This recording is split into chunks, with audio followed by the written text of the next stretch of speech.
രണ്ടു പെൺമക്കളെ വച്ചിട്ട് ഇവൾ എന്തിനു വീണ്ടും വിവാഹം കഴിച്ചു എന്ന ചോദ്യമാണ് താൻ നേരിടുന്നതെന്ന് സിനിമാ സീരിയൽ താരം യമുന ദേവൻ. സെക്കൻഡ് മാരേജ് ആണല്ലോ ഞാൻ.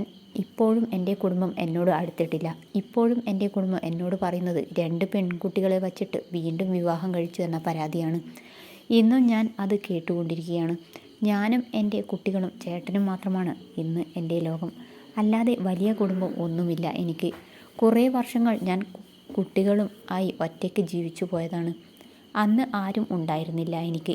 ഒന്ന് ഫോൺ ചെയ്യാൻ പോലും ആരും ഉണ്ടായിരുന്നില്ല. പക്ഷേ ഞാനൊരു ജീവിതത്തിലേക്ക് കടന്നപ്പോൾ കുറ്റപ്പെടുത്താൻ ഒരുപാട് പേരെത്തി. എൻ്റെ മക്കളാണ് എൻ്റെ ശക്തി, അന്നും ഇന്നും എന്നും. അവർ പറഞ്ഞിട്ടാണ് ഞാൻ പുതിയ ജീവിതത്തിലേക്ക് പോയതുപോലും. ഞങ്ങൾക്ക് പഠിച്ചു നല്ല നിലയിൽ നല്ല തിരക്കുകളിലേക്ക് പോകും.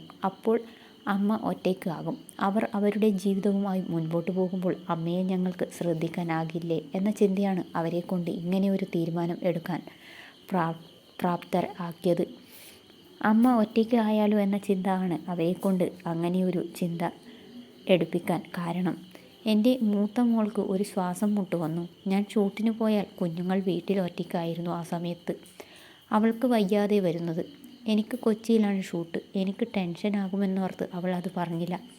പക്ഷേ എൻ്റെ ചെറിയ മോളാണ് ചേച്ചിയുടെ അവസ്ഥ എന്നോട് പറയുന്നത്. അങ്ങനെ ഞാൻ കൊച്ചിയിൽ നിന്ന് ട്രിവാൻഡ്രത്തെത്തിയാണ് ഹോസ്പിറ്റലിൽ കൊണ്ടുപോകുന്നത്. അന്ന് ആശുപത്രിയിൽ കിടന്നപ്പോൾ ആരും ഞങ്ങളെ അന്വേഷിച്ചില്ല.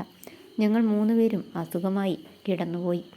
ആരും തിരിഞ്ഞു നോക്കിയില്ല. അവിടെ നിന്നാണ് ഞങ്ങൾ ഒരു തീരുമാനത്തിലെത്തിയത്, ഒരു പുതുജീവിതം തുടങ്ങിയത് എന്നും യമുന പറഞ്ഞു.